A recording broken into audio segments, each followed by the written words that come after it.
30 millions de dollars pour un seul char. Ce n'est pas de la science-fiction, c'est la guerre moderne. Oubliez les calibres et le blindage. Aujourd'hui, on parle de prix. Des véhicules économiques à 500 000 dollars aux modèles les plus prestigieux de l'industrie militaire. Commençons par le Léopard 1 à 5, le tireur d'élite.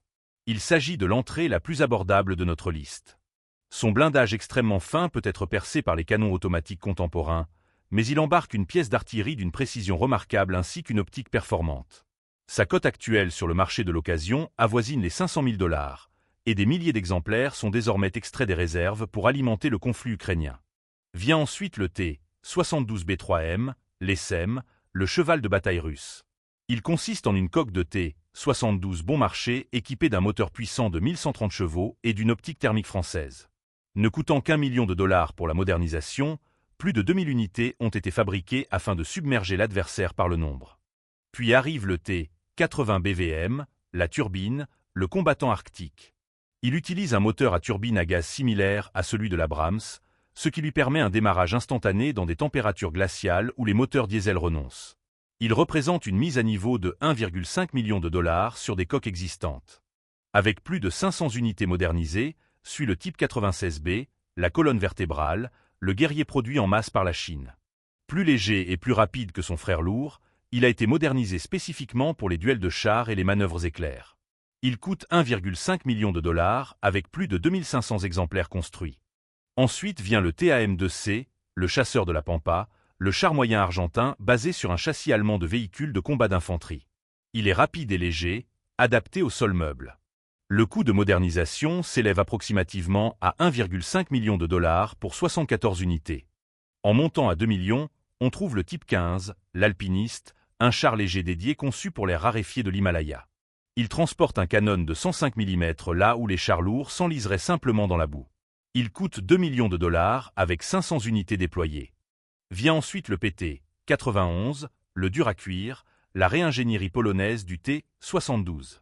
Il est recouvert d'un blindage réactif domestique Erawa qui s'ajuste étroitement comme des écailles de poisson. Il coûte 2 millions de dollars avec 230 unités fabriquées. Ensuite vient le Zulfikar 3, le copieur, une conception iranienne qui imite visuellement l'Abrams M1 américain avec une tourelle rectangulaire et un profil bas. Estimé à 2 millions de dollars, sa fabrication demeure très restreinte.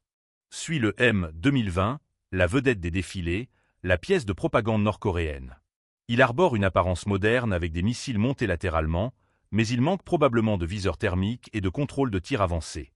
Sa valeur est estimée à 2 millions de dollars avec seulement 9 prototypes observés. Puis arrive le BMPT Terminator, le suppresseur, un véhicule d'appui armé de doubles canons automatiques de 30 mm et de missiles. Il est conçu uniquement pour éliminer l'infanterie dans les immeubles de grande hauteur afin de protéger les chars. Il coûte environ 2,5 millions de dollars avec approximativement 300 unités fabriquées. Atteignant la barre des 3 millions, le M60-2000, le Frankenstein, un monstre hybride imaginé pour économiser de l'argent en montant une tourelle d'Abrams M1 sur une vieille coque brevetée de M60. Estimé à 3 millions de dollars, il n'a trouvé aucun acheteur et un seul prototype a jamais été construit. Vient ensuite le C1 Harriet AMV, le Bélier, le char domestique italien qui reçoit une mise à niveau massive.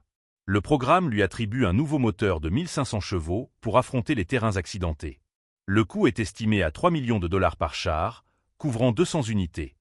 Puis arrive le Type 99A, le Dragon, le prédateur suprême chinois.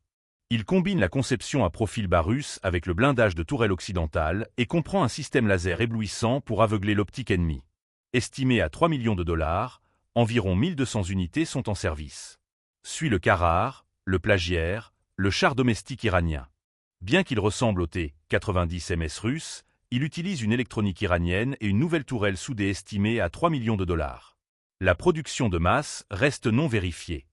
Ensuite vient le Léopard 2 à 4 évolutions, le Survivant, un énorme ensemble de blindage modulaire destiné aux coques plus anciennes utilisées par Singapour et la Turquie. Il ajoute d'épais blocs composites aux joues de la tourelle. Le kit de modernisation est estimé à 3,5 millions de dollars en plus du char de base. Passant à 4 millions, le M1A1SA, le vétéran, le guerrier modernisé de la tempête du désert doté d'un traceur de forces alliées permettant aux équipages de visualiser numériquement la position des troupes amies. Il coûte 4 millions de dollars par rénovation avec plus de 4000 unités toujours en service.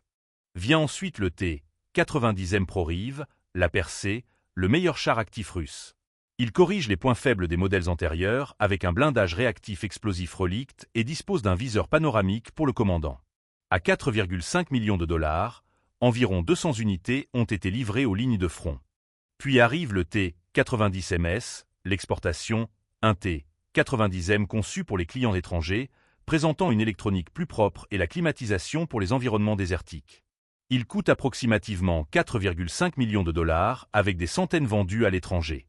Suit le Merkava Mk4M, le coupe-vent, le premier char à utiliser avec succès le système de protection active Trophy au combat, abattant des dizaines de roquettes à Gaza.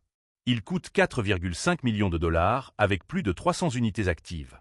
Ensuite vient le T-14 Armata, le fantôme, le char à tourelle non habité. Malgré les estimations de 4,5 millions de dollars, le coût élevé de ces capteurs avancés a causé l'échec de la production de masse, ne laissant que 20 à 30 unités en existence. Atteignant la barre des 5 millions, le Black Panther, le Spectre, un projet secret des années 90 présentant une coque allongée et une soute de tourelle de style occidental. Estimé à 5 millions de dollars, il s'est évanoui après seulement 2 prototypes. Vient ensuite le VT-4, le Marchand, un char d'exportation premium combinant la meilleure technologie chinoise pour les acheteurs étrangers comme la Thaïlande et le Pakistan. Il coûte 5 millions de dollars par unité. Puis le Perret, le Trompeur, un lanceur de missiles déguisé en char. Il possède un faux tube de canon, mais tire en réalité des missiles Spike à longue portée. Estimé à 5 millions de dollars, ces chiffres de production restent classifiés. Suit le T-84 Oplo-M, la bête rare, le char haut de gamme ukrainien doté du blindage Duplay, qui empile plusieurs couches d'explosifs pour arrêter les ogives tandem. À 5 millions de dollars, moins de 10 unités existent. Ensuite vient le T-1 Vosorio, la légende perdue, le char brésilien qui a surpassé l'Abrams M1 lors des essais, mais n'a jamais été commandé. Le coût unitaire estimé était de 5 millions de dollars, mais la faillite du programme a englouti plus de 100 millions. Montant à 6 millions, l'AMX 56 Leclerc série 2, le Sprinter, réputé pour son moteur hyperbare et son chargeur automatique effroyablement rapide qui permet à un équipage de 3 hommes de tirer en mouvement. Il coûte environ 6 millions de dollars avec approximativement 400 exemplaires produits. Vient ensuite le Merkava Mk4 Barak, la vision de fer, le char à intelligence artificielle israélien. Il dispose d'un casque qui permet au commandant de voir à travers les parois du char grâce à des caméras d'extérieur. Il coûte 6 millions de dollars et entre tout juste en service. Puis arrive le M8 AGS, le soldat perdu, le char léger aéroporté conçu pour être largué depuis un Sen 30 après un programme de développement massif. Le coût unitaire estimé s'est établi à 6 millions de dollars avant son annulation. Suit le T-95, le monstre, un superchar soviétique armé d'un canon d'artillerie massif de 152 mm capable de tirer des obus nucléaires. Estimé à 6 millions de dollars par unité, il a été annulé après 2 prototypes. Atteignant 7 millions, le TSTRV 122B, le roi du Nord, connu comme le léopard suédois. Il présente un épais blindage additionnel sur le toit pour protéger contre les bombes à fragmentation. Il coûte 7 millions de dollars avec 120 unités défendant le Nord. Vient ensuite le M1A2 SEPV2, la norme, l'ancien étalon américain qui a introduit la station d'armement téléopérée commune. Il coûte environ 7 à 8 millions de dollars par unité et demeure le char de première ligne le plus répandu avec plus de 1500 unités. Puis arrive le MBT-70, le rêve, le superchar des années 1960. Il coûtait 1 million de dollars en 1969, ce qui s'ajuste à environ 8 millions de dollars aujourd'hui. Il a été annulé en raison de sa complexité extrême. Suit le Type 90, le défenseur, le poids lourd japonais ressemblant au Léopard 2. Ajusté à l'inflation, il coûte 8 millions de dollars avec 340 unités en service. Ensuite vient le Challenger 2 TES, le Mégatron, enveloppé de blocs massifs de blindage composite d'Orchesté et de briques de blindage réactif explosif, ce qui en fait le char le plus lourdement protégé contre les engins explosifs improvisés. Évalué à plus de 8 millions de dollars, moins de 200 unités sont opérationnelles au combat. Passant à 8,5 millions, le K2 Black Panther, le roi de la montagne, le char avancé sud-coréen, doté d'une suspension qui lui permet de s'agenouiller pour viser au-dessus des crêtes. Il coûte 8,5 millions de dollars avec 400 unités produites. Vient ensuite le Centauro 2, le destructeur, un chasseur de chars à roues équipé d'un canon de 120 mm. Il offre la puissance de feu d'un char de combat principal avec la vitesse d'un camion. Il coûte 9 millions de dollars avec 150 unités commandées. Puis arrive l'AMX 56 Leclerc XLR, le connecteur, la mise à niveau française intégrant le char dans le réseau numérique Scorpion pour partager instantanément les données de cible. Il coûte 9 millions de dollars par unité avec 2 Sense chars prévus. Suit le K2PL, le Loup, un Black Panther modifié pour la Pologne présentant un blindage allongé et un système de protection active estimé à 9 millions de dollars par unité. Ensuite vient le Léopard 2A6, le fusil long, célèbre pour avoir introduit le canon L55 plus long qui augmente la vélocité du projectile. Il coûte approximativement 9 à 10 millions avec plus de 500 unités réparties à travers l'OTAN. Atteignant les poids lourds à 9,4 millions, le Type 10, le tueur à gages, le chef-d'œuvre japonais capable de rouler en marche arrière à 70 km/h. Parce que le Japon n'exporte pas, le coût est massif à 9,4 millions de dollars par unité avec seulement 117 exemplaires construits. Entrant dans le club des 10 millions de dollars, le Challenger 3, le ressuscité, le programme de reconstruction massive britannique qui installe enfin le canon à Hamlis de 120 mm standard OTAN. Le coût unitaire est estimé à plus de 10 millions de dollars avec 148 unités prévues.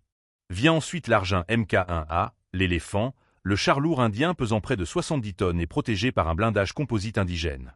Il coûte 10 millions de dollars avec 118 unités commandées. Puis arrive le M1A2 SEPV3 Abrams, l'enclume, l'actuel champion poids lourd. Il dispose de systèmes d'alimentation de nouvelle génération et d'un blindage en uranium appauvri. Il affiche un prix entre 10 et 12 millions de dollars par unité avec environ 600 exemplaires en service. Suit le M10 Booker, le nouveau venu, la nouvelle puissance de feu mobile protégée de l'armée. En raison des coûts initiaux de production à faible cadence, il affiche un prix stupéfiant de 13 millions de dollars par véhicule. Ensuite vient l'Altai, le Janissaire, le nouveau char indigène turc basé sur le K2 coréen, mais plus imposant et plus massif.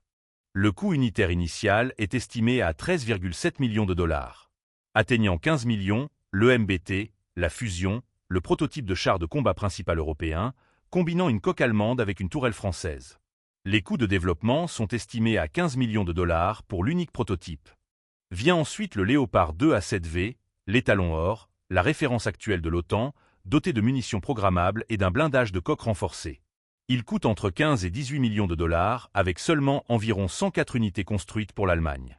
Entrant dans la gamme de plus de 20 millions, l'Abrams X, le tueur silencieux, l'avenir hybride. Il utilise un moteur diesel électrique pour fonctionner silencieusement et une tourelle non habitée. En tant que démonstrateur technologique, les coûts de développement dépassent 20 millions de dollars pour l'unité unique. Puis arrive le KF-51 Panther, le Predator, l'initiative privée de Rheinmetall, transportant un canon massif de 130 mm et des drones kamikazes intégrés. Estimé à plus de 20 millions de dollars pour le développement avec une seule unité en existence. Et finalement, l'ensemble de chars le plus dispendieux au monde, le Léopard 2A8, le bouclier, la variante la plus récente construite de toutes pièces avec protection active intégrée. Le coût estimé de l'ensemble est un stupéfiant 30 millions de dollars par unité, bien qu'aucune n'ait encore été livrée.